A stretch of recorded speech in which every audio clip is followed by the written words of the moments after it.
PM Modi media के सामने आते हैं, दोनों राज्यों को जोड़ देते हैं, क्या इसके पीछे क्या है सर?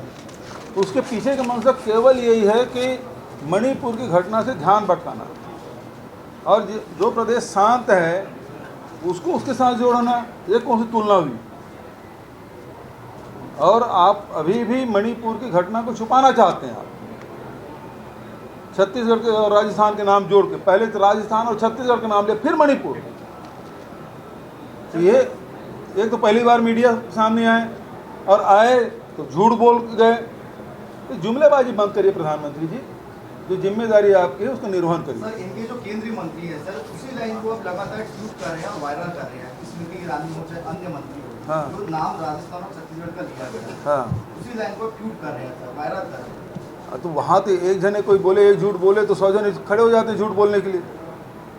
छत्तीसगढ़ में सारे मंत्री आए हैं, स्मृति ईरानी जी आई, गिरिराज जी आए, राजनाथ सिंह जी आए और गृह मंत्री जी तो अनेक बार हो गए आते। प्रधानमंत्री जी आए, एक बार भी कानून व्यवस्था के बारे में बात की? एक बार उन्होंने नहीं कही। प्रधानमंत्री, खासकर प्रधानमंत्री और गृह मंत्री, इन्होंने कभी बात नहीं कही। तो क्या ये समझा जाए कि बीजेपी अब इसी तरीके से चुनाव लड़ना चाहती है? तो हिंसा फैलाना चाहते हैं। जब मणिपुर में हिंसा फैल गया तो सभी राज्यों में करा, मतलब जो संकेत है वो यही है, यहाँ हिंसा फैलाओ। छत्तीसगढ़ बीजेपी का सर इसमें कहना है कि जो 2 दिन पहले यहाँ पे घटना हुआ था, उसी को जोड़ के पीएम मोदी ने जिक्र किया। अरे इससे और उससे क्या तुलना है भाई? 3 महीने से जल रहा है मणिपुर, कितने लोग हत्याएं हो गई।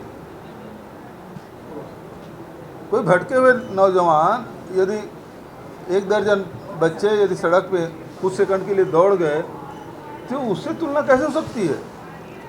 और उसमें यदि फर्जी जाति प्रमाण के आधार पर यदि ये प्रदर्शन है तो प्रकरण ही कितने हैं? 200, जिसमें से आधे प्रकरण न्यायालय में है, आधे प्रकरण सरकार के पास है, कुछ प्रकरण है विभागों में विचाराधीन है। तो सरकार कार्रवाई कर रही है। रमन सिंह जी 15 साल रहे, एक व्यक्ति की जाति प्रमाणित नहीं कर पाए।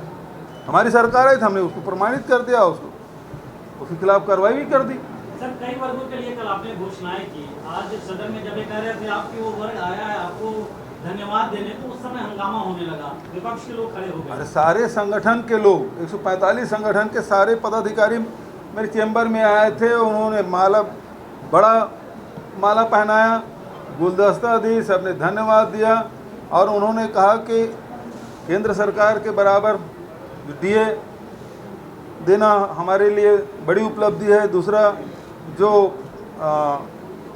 गृह भाड़ा भत्ता जो है वो तो किसी राज्य में नहीं दिया, जो छत्तीसगढ़ ने दिया उसमें पहला नंबर में है।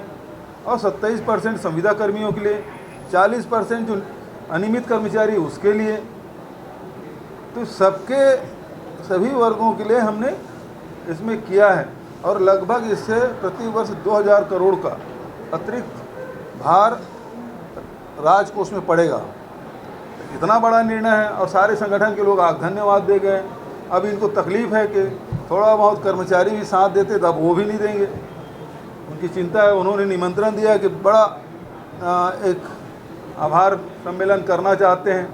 मैंने कहा इंडोर स्टेडियम में, वो तो बहुत छोटा पड़ेगा, साइंस कॉलेज ग्राउंड में करना है। उन्होंने निमंत्रण भी दे दिया मुझे, सारे कर्मचारी।